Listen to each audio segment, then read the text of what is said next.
Maka orang yang bersedekah ini menyesal, dia bilang, salah sasaran ini. Akhirnya malamnya dia pergi bersedekah lagi sembunyi-sembunyi di suatu rumah. Ternyata besoknya orang bercerita lagi, karena yang dapat sedekahnya bapak itu adalah pezina, dan itu berulang-ulang. Akhirnya disampaikan bahwa dia tidak usah menyesali apa yang kalau dia lakukan sekalipun sasaran, karena pahalanya sudah sampai, karena niatnya sudah baik. Maka ini Bapak Ibu sekalian mengajarkan kepada kita bahwa kalau suatu saat kita memberi atau kita bersedekah lalu ternyata salah sasaran, maka tidak perlu khawatir, dia pahalanya sudah sampai. Hadis yang kedua, dan ini adalah unsur fikih yang baik untuk kita pelajari bersama. Suatu saat saya agak lupa nama sahabat ini, kalau saya tidak salah namanya Ma'an. Sahabat Ma'an bercerita, suatu saat saya pulang dari masjid, saya berteriak. Jadi Ma'an ini sampai di masjid, pulang dikasih uang sama penjaga masjid. Ternyata uang itu adalah titipan bapaknya. Kepada penjaga masjid, bapaknya bilang, tolong nanti kalau ada yang masuk di masjid, lalu kalau dia mukanya masing-masing, apa kalau bahasa Bugis itu Pak? Kalau saya masih aja, kalau bahasa Makassar masih bagiannya balas begitu. Kasih dia. Ternyata yang dapat uang itu adalah sang anak. Dia pulanglah ke rumahnya, dan disebutkan dalam Sahih Muslim. Misalnya dalam Sahih Muslim, tapi Imam Nawawi menyebutkannya dalam Baihaqi Sahih. Dia pulang, dia berteriak, "Bapak, dapat uang, dikasih ke orang di masjid." Bapaknya bilang, posisi tuan, itu uangku itu, bukan uang. Itu sedekah, itu untuk kamu, itu untuk orang lain. Yang orang miskin, tahu kan anakku tidak mau. Maka sang anak mengatakan, saya tidak mau, saya dapat. Bapaknya bilang, jadi pesin, ini memang anak, bukan kau yang mau. Maka sang anak mengatakan, iya, nanti ngapain? Bertengkarlah bapak dan anak ini gara-gara uang sedekah, di mana sang anak merasa dia berhak karena dia dikasih. Sang bapak mengatakan, saya lebih berhak karena itu uangku. Maka sang anak mengatakan, bagaimana kalau kita menghadap Nabi? Kita jadikan Nabi sebagai hakim. Dari sini memberikan petunjuk bahwa boleh sengketa anak dan bapak itu dibawa ke pengadilan, boleh. Jadi kalau terjadi sengketa antara anak dengan bapak, dengan mama atau sesama saudara, itu boleh dibawa ke pengadilan. Dan itu mungkin terjadi dan bisa terjadi di zaman sekarang, seperti yang terjadi beberapa waktu lalu. Seorang anak menuntut bapaknya di pengadilan minta harta warisan. Untungnya ditolak sama hakim karena tidak sah meminta harta warisan sedangkan pemilik harta itu masih hidup. Sebab harta warisan itu adalah harta yang ditinggal oleh pemiliknya dalam keadaan mati. Singkat cerita, pergilah kedua orang ini, anak dan bapak, menghadap Nabi SAW. Diceritakanlah kisahnya. Apa yang terjadi? Keputusannya Rasulullah sambil senyum, beliau bilang, laka ma akhadta ya Ma'an, engkau berhak mendapatkan apa yang kau terima di masjid itu. Sah, sekalipun itu dari bapakmu. Dan kepada bapaknya Rasulullah mengatakan, wala kama nawaita, engkau berhak mendapatkan pahala sesuai dengan apa yang kau niatkan. Jadi kalau salah tidak usah khawatir. Kalaupun kita telah bersedekah ternyata tidak dimanfaatkan atau belum dimanfaatkan, maka tidak usah khawatir karena pahalanya sudah sampai sesuai dengan niatnya. Baik, Itu bagian kedua. Sedikit lagi Pak, Ibu jamaah sekalian. Kita keluar sedikit, masih tentang niat artinya adalah bahwa ulama membahas tentang efek baik dari niat kalau niatnya baik, dan efek buruk dari niat dari sebuah perbuatan jika niatnya buruk. Satu contoh yang sangat penting adalah hadis berikut ini. Bapak Ibu jemaah sekalian, Rasulullah mengatakan ada 3 golongan manusia yang Allah akan tolong dia jika dia melakukannya karena Allah Subhanahu wa taala dan dia berniat baik. Nanti ada satu poin dari 3 golongan ini yang perlu kita perhatikan dengan baik. Sekali lagi, kata Rasulullah, ada 3 golongan manusia yang jika melakukan 3 perbuatan Allah akan tolong dia dan bantu dia. Yang pertama adalah al-mujahidu fi sabilillah. Siapa saja yang berjihad di jalan Allah karena Allah, maka Allah akan bantu dia. Ya.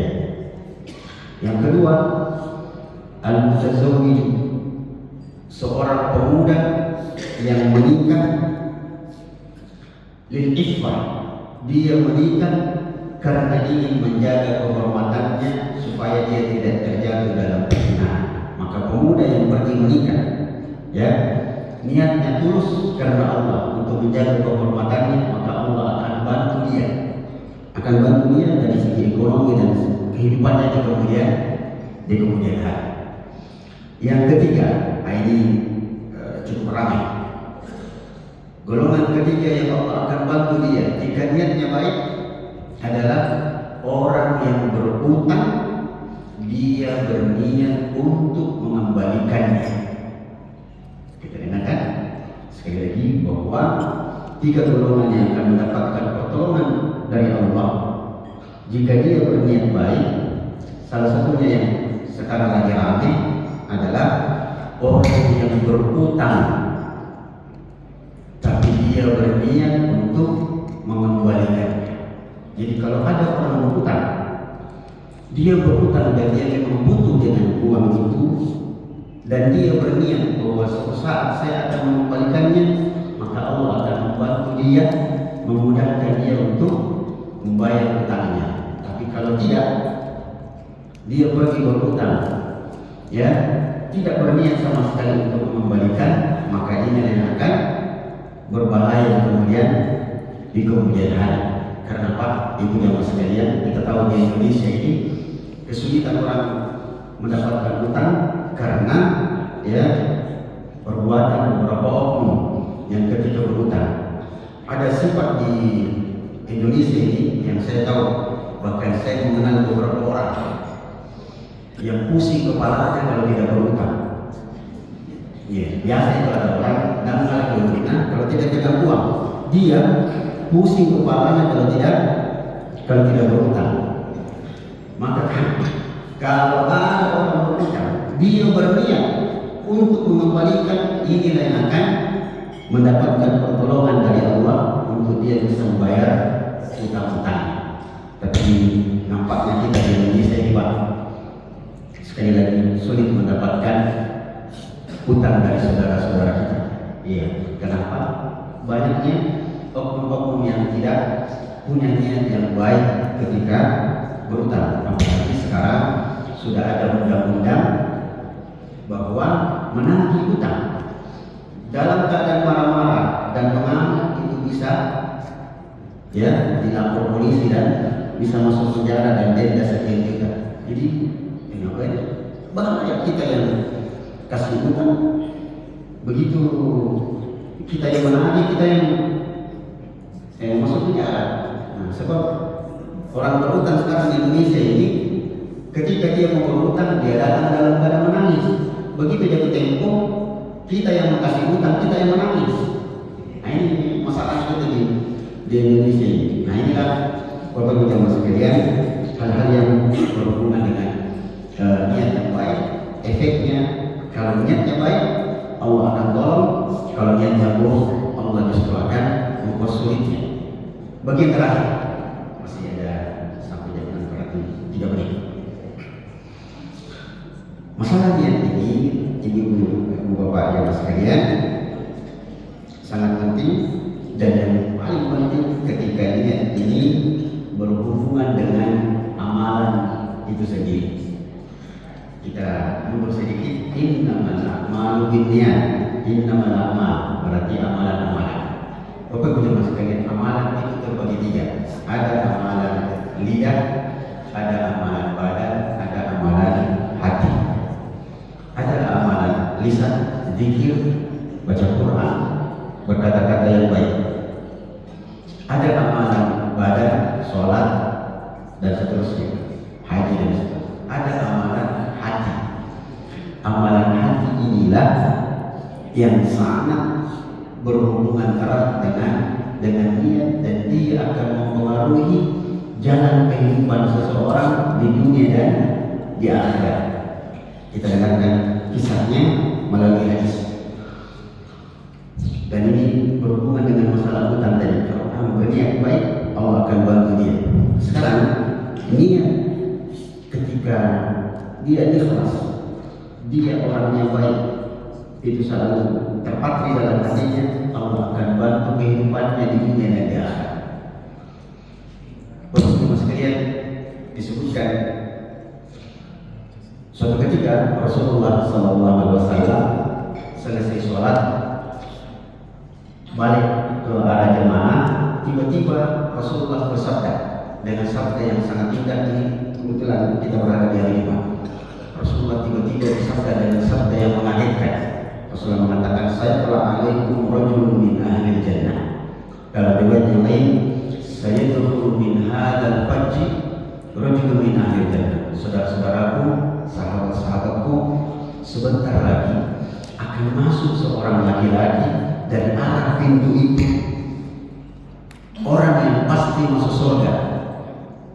Dia masuk, ditunggu-tunggu, ternyata masuklah seorang laki-laki, wajahnya masih basah dengan air wudhu, menenteng sandalnya. Dia sholat 2 rakaat, salam kepada Nabi dan sahabat, dia pulang.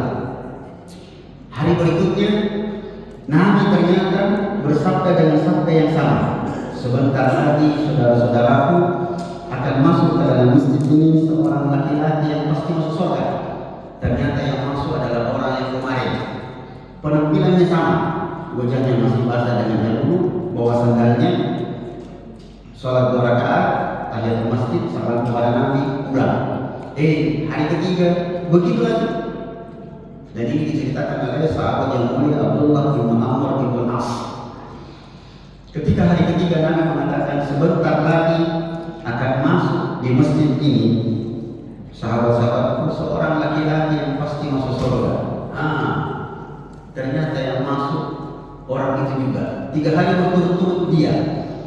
Abdullah bin Amr bin As itu penasaran, apa amalan istimewanya orang ini sehingga dia dijamin masuk surga.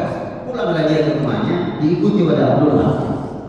Sampai di rumah, Abdullah bin Amr bin As mengatakan, wahai saudaraku, ada masalahku sedikit di rumah ini sama istriku.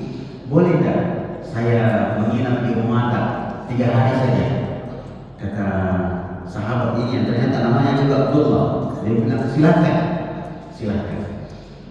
Padahal Abdullah bin Amr ini berbohong. Dia tidak punya masalah di rumahnya. Dari sini memberikan petunjuk boleh berbohong kalau hal-hal yang dibutuhkan dan dia dibenarkan oleh syariat. Yang kedua, dia minta izin menginap 3 malam.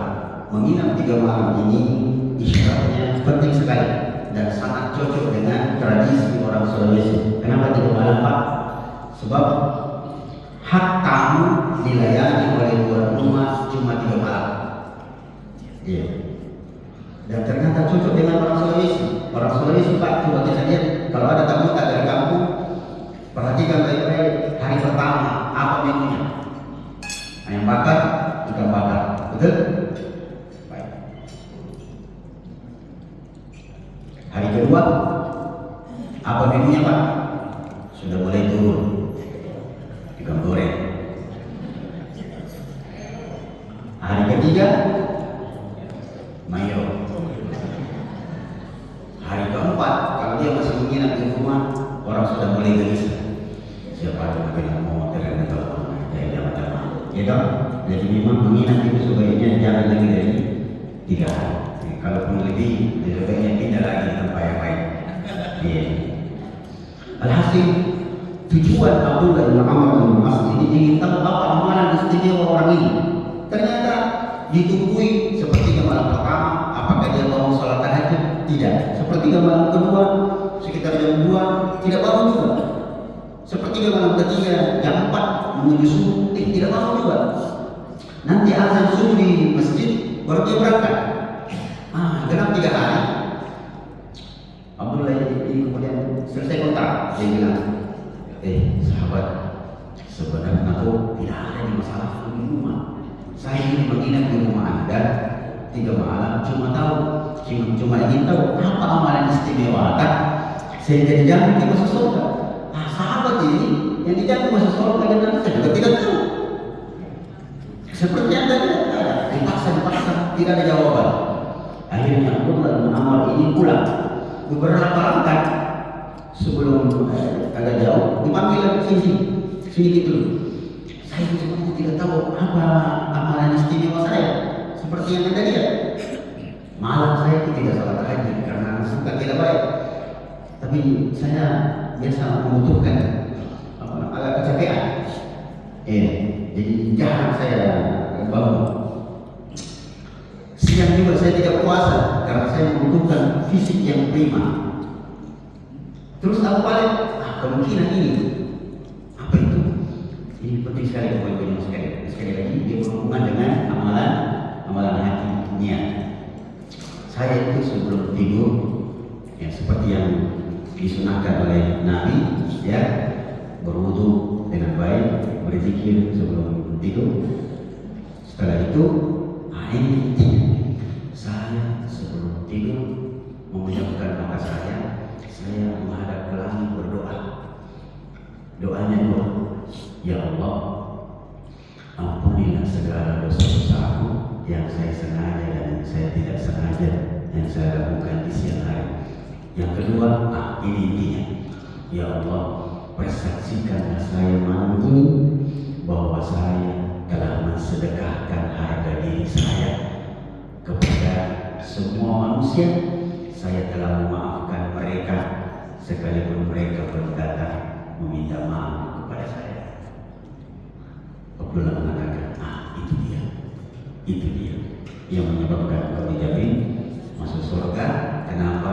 Hatimu sangat lapang, mampu memaafkan orang lain yang bersalah kepadamu sebelum orang datang meminta maaf, dan itu berhubungan dengan niat amalan hati. Jadi atas sebelumnya saya sebutkan satu hadis lagi.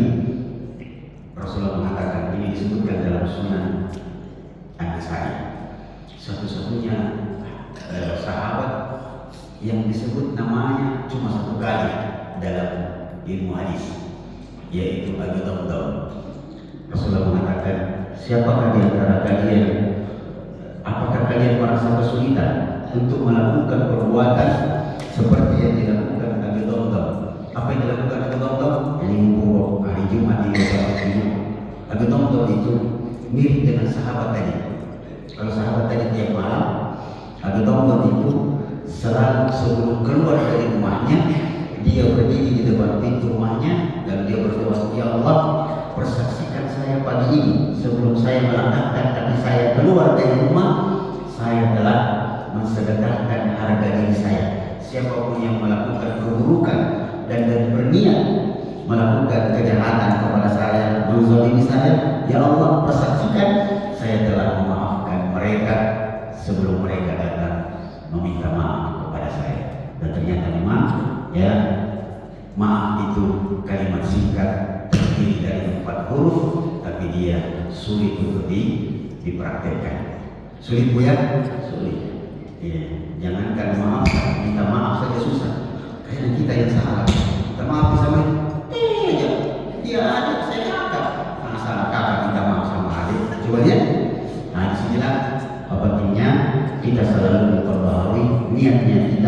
hati-hati kita yang dengannya Allah akan selalu memperbaiki kehidupan kita di dunia dan akan sangat berefek baik di akhirat kelak.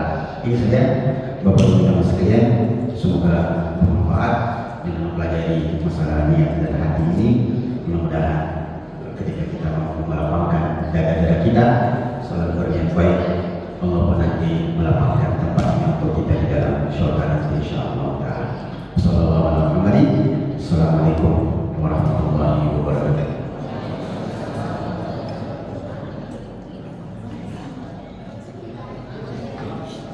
Iya Pak. Assalamualaikum warahmatullahi wabarakatuh. Waalaikumsalam. Ada sebuah proses di salah satu masjid, di mana masjid itu direncanakan akan dilakukan renovasi besar-besaran. Iya Pak. Dilakukanlah pengadaan maka untuk tersebut sampai ratusan juta. Iya. Namun bertahun-tahun renovasi itu tidak dilakukan. Oh iya. Sampai mungkin karena ada salah seorang dari pengurus yang mungkin sudah habis kesabaran, langsung naik ke podium. Salah satu pengurus tersebut mengatakan bahwa kita semua pengurus ini sudah berdosa besar. Itu dana yang tercatat di bawah ratusan juta sudah bertahun-tahun dan banyak penyumbangnya sudah almarhumah. Sudah lama sekian lama menanti amal jariahnya, tapi belum sampai juga. Iya. Saya berpikir, apa benar orang yang sudah menyumbang itu tapi belum ditunjukkan dalam bentuk pembangunan masjid itu? Apakah yang sudah meninggal itu tidak menerima amal jariahnya seperti itu ya? Iya. Terima kasih. Assalamualaikum warahmatullahi wabarakatuh. Waalaikumsalam. Alhamdulillah pembahasan ini kita sudah bahas tentang yang lalu tentang beberapa amalan yang disegerakan pahalanya oleh Allah Subhanahu Wa Taala, yang kesimpulannya amal-amal jariah itu ya ada beberapa di ilmu yang bermanfaat, anak-anak yang soleh, membuat sumur, kemudian wakaf Al-Quran, kemudian membangun masjid dan rumah singgah yang kita sebutkan dalam hadisnya. Dan sesuai dengan pembahasannya di surah Yasin, yang kesimpulannya nanti adalah kita tidak perlu khawatir jika kita menyumbangkan sesuatu yang ternyata sumbangan kita itu berhenti pemanfaatannya atau tidak dimanfaatkan. Dia tetap dinilai seperti amal jariah dan pahalanya tetap jalan. Di dalam surah Yasin itu, surah Yasin ayat 12 ya. Surah Yasin ayat 12 di mana ketemu qaddamu wa athar, dan kami akan ya catat dengan baik perbuatan baiknya, apa yang mereka lakukan dan apa yang menjadi bekas-bekas. Jadi ayat 6. Nah sekarang itu kan yang Ustaz, yang sempat digunakan sudah terpakai, cuma nanti berhenti. Ini belum karena semuanya orang masuk tapi belum ada pembangunan, belum dimanfaatkan. Itu berhubungan dengan pembahasan kita tadi dengan niat. Wah, ketika kita sudah menyumbangkan sesuatu, apalagi dia sudah dibuatkan posnya bahwa sumbangan ini untuk pembangunan masjid. Jadi dia bukan sumbangan lepas seperti yang dilakukan setiap hari Jumat atau setiap hari baru masuk. Itu bendahara akan melihatnya sebagai sumbangan umum, bahwa dia bisa untuk pembangunan masjid atau pembangunan manusia. Jadi insya Allah pahalanya telah mengalir dan dia masuk dalam amal jariah. Apalagi kalau dia memang uang itu bagi dia membuatnya sebagai lelang, bahwa kita mau renovasi butuhkan sumbangan. Nah, orang datang menyumbang, dia bilang ini sumbangan untuk renovasi, maka insya Allah sekalipun belum terlaksana, niatnya itu telah dibayar pahala oleh Allah. Tinggal nanti seperti pembahasan kita tentang bobotnya dipengaruhi oleh keikhlasan atau yang penuh atau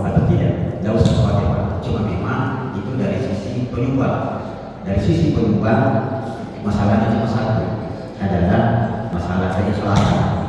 Sedangkan dari sisi panitia, dia dituntut untuk menyegerakan gerakan yang dia telah cetuskan supaya orang bisa dibukakan pintu dan peluang untuk lebih banyak berbuat baik.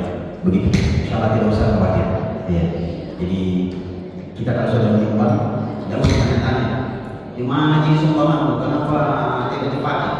Kita tidak punya urusan. Penyumbang tidak punya urusan dengan uangnya sudah dipakai atau belum. Nah, itu nanti tanggung jawab panitia nanti. Ya, jadi pengurus masjid saya yang harus ya supaya sumbangan orang itu bisa dimanfaatkan, sebab orang itu selalu merasa gembira kalau sumbangannya atau pemberiannya itu dimanfaatkan, dia lihat hasilnya. Makanya tadi saya bertanya bagaimana perasaan kita kalau memberi lalu pemberian itu justru dikasih orang lain, karena psikologi kita itu sangat senang kalau kita kasih orang lalu dia pakai itu barangnya atau makanan yang kita kasih dia makan. Itu Pak, di sekolah tidak ada masalah. Allah cukup. Ada pertanyaan? Iya Pak, saya boleh. Ada berapa?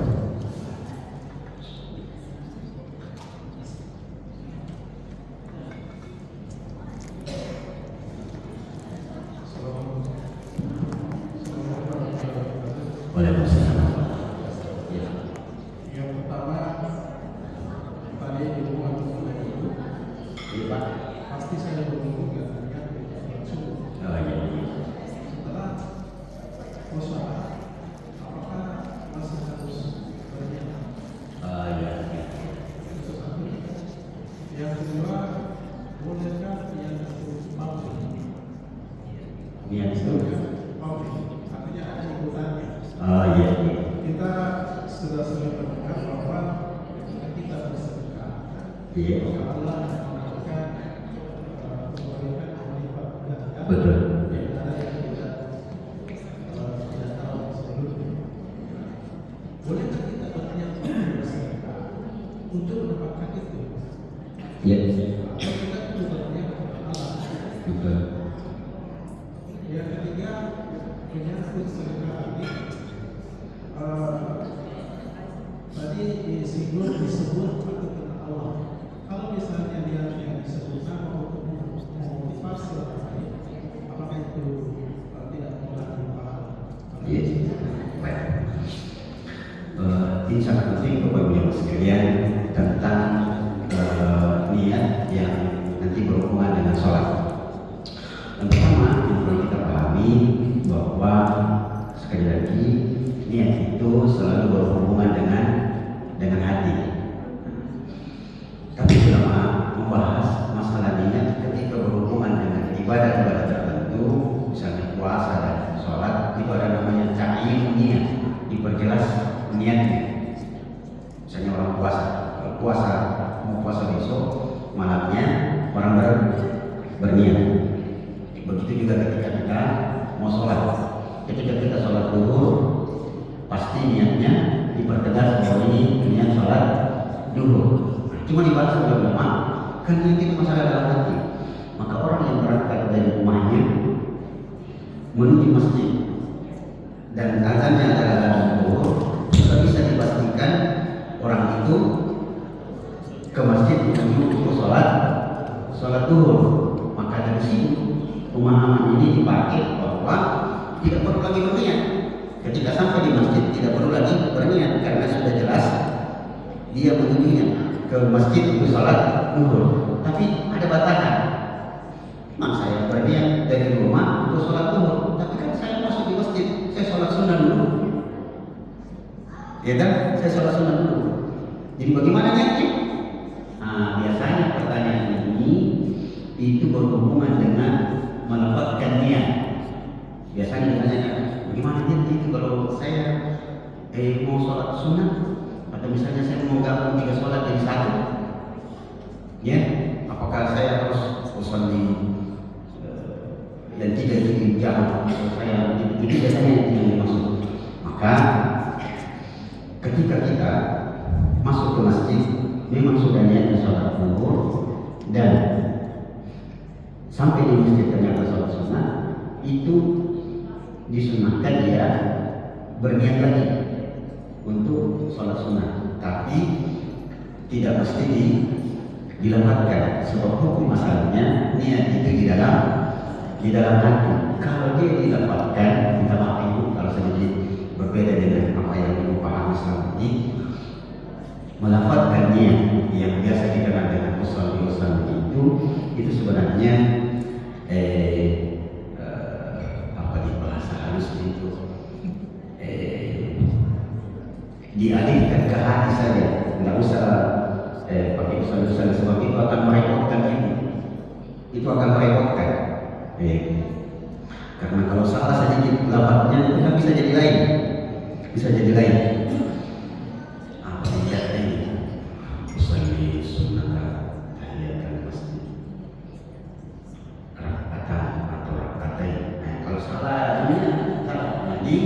Berdiri langsung takbir, Allahu Akbar. Niatnya gimana Ustaz? Niatnya tadi ketika Anda berdiri itu pasti niatnya apa? Niatnya apa tadi? Ketika masuk masjid belum waktu masih ada, pasti niatnya salat sunnah. Ya, maka itu sudah cukup. Jadi saya tidak melarang orang usaha-usaha, bukan, tetapi sebaiknya ibu di dalam hati saja, tidak usah dilapatkan. Sebab yang namanya niat itu pasti di dalam hati. Kalau dia sudah dilapatkan, dikeluarkan, itu bukan niat lagi namanya, itu pemberitaan.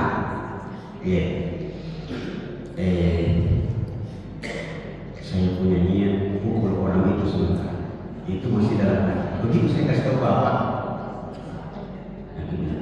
pukul, apakah itu masih niat atau itu sudah pemberitaan? Itu berita namanya. Atau ini Pak, supaya lebih jelas Bapak Ibu, supaya kita tidak mempersulit diri dengan usaha-usahanya. Coba jawab teka-teki saya. Aku adalah aku bukan kau dan bukan siapa-siapa. Kalau kau tahu siapa aku, maka saat itu aku bukan lagi aku. Siapakah aku? Apa jawabannya Pak? Niat, rahasia. Kalau dia sudah ketahuan, itu bukan lagi rahasia. Atau contoh lebih konkret ini Pak, lebih mudah. Ibu-ibu di belakang, andaikan ini malam, besok ada acara arisan di rumah, ada acara arisan. Yang itu pasti ada makanannya. Nah, di malam hari karena mau bikin soto Lamongan atau soto Banjar, itu pasti ada tulis di di list daftar belanjanya, kol, apalagi toge, bihun dan segala macam. Ibu ikuti alurnya, ini sudah tercatat, bonte, ampos segala macam ada di sini. Nah, besoknya pagi-pagi ibu berdiri di pinggir jalan, tunggu PT jurusan Pasar Tero, dari Makassar Pasar Tero. Coba ibu bayangkan, apakah ibu yang mau belanja ini dengan daftar belanja yang ada di kertas di tangannya, ketika naik PT dia tahan, PT-nya sudah, apakah dia akan melakukan tindakan ini? Begitu PT ada di depannya, dia kasih naik kaki kanannya, dia bilang, saya naik PT jurusan Makassar menuju Pasar Tero untuk membeli bihun, kol, kunyit, ayam dan segala macam. Bantu saya jawabannya. Apakah ibu itu akan bilang begitu dalam hatinya? Tidak. Karena kalau dia lakukan itu, sopirnya akan marah-marah. Mana salah kamu? Istrinya mau naik. Bisa dipahami maksud saya? Ya, dia pasti katakan Bismillah, naik, duduk. Kenapa?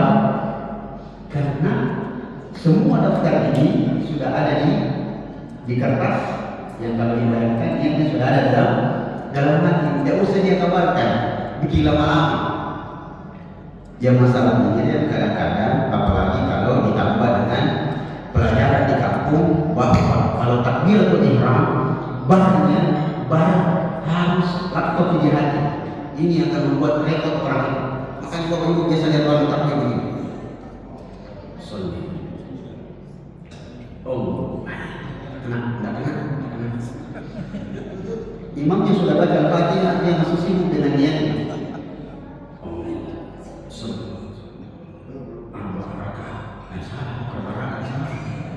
Itu jangan harus rakaat. Pernah lihat? Ada. Kenapa dia begitu? Karena dia direpotkan oleh lafaznya. Padahal seandainya dia berdiri dengan baik menghadap kiblat, sudah selesai fokus, Allahu Akbar, selesai. Itulah dia.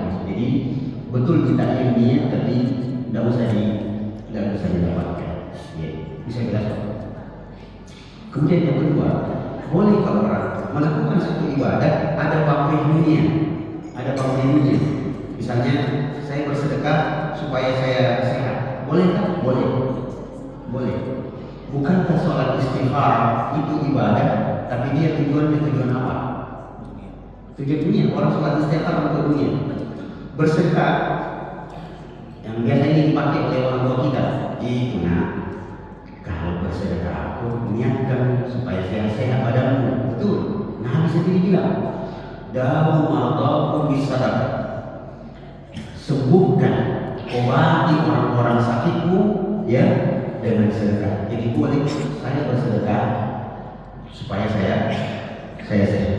Boleh dia pamrih dunia, tapi itu untuk dia dengan Allah. Dia tidak perintahkan ke orang, maka boleh melakukan ibadah akhirat ya untuk kepentingan dunia, boleh. Hanya saja jangan terlalu banyak fokus di situ, itu berbahaya. Bahaya di mana? Dia tidak akan mendapatkan bagian di akhirat. Coba kita baca soal Al-Baqarah ini setelah ayat tentang haji, di tengah-tengahnya itu wa minan nasi may yaqulu rabbana atina fid dunya wa ma lahu fil akhirati min khalaq. Jadi antara manusia kalau berdoa minta di dunia, akhirnya apa? Dia tidak mendapatkan bagian di akhirat. Makanya Allah sambung, wa minhum man yaqulu rabbana atina fid dunya hasanah wa fil akhirati hasanah. Jadi sebaiknya minta dunia, minta juga akhirat. Jangan dunianya saja. Ya. Itu berbahaya. Yang ketiga, kayaknya mirip di situ Pak. Itu Pak, kalau dia disebut, kalau yang menyebutnya itu panitia, bukannya kita Pak, itu tidak mempengaruhi kita sampai dia tidak merubah niat kita. Apa aku bilang itu yang paling banyak saya. Nah itu yang misalnya, iya.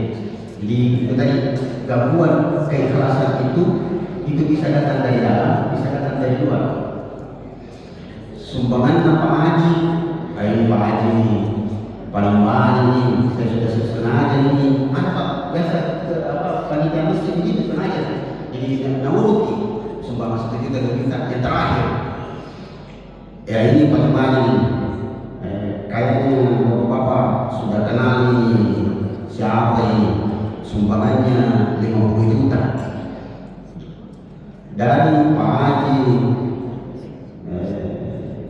Irwan yang biru hijau mana? Nah, itu yang akan mempengaruhi sang penyumbang. Dipengaruhi apa? Nanti mempengaruhi bobot pahala. Maka sangat baik kalau kita sudah menyumbang hamba Allah, selesai persoalan. Jangan cari-cari siapa yang menyumbang ini. Ya, supaya sama-sama kita aman. Begitu Pak kira-kira. Mudah-mudahan sudah Pak cukup ya. Nanti baik balik ke ayat sekalian. Ya baik.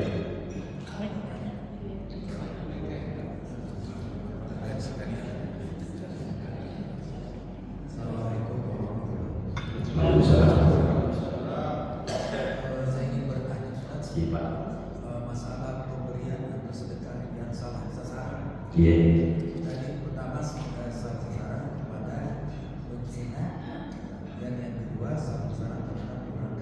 Iya, Pak. Dasar-dasar. Iya.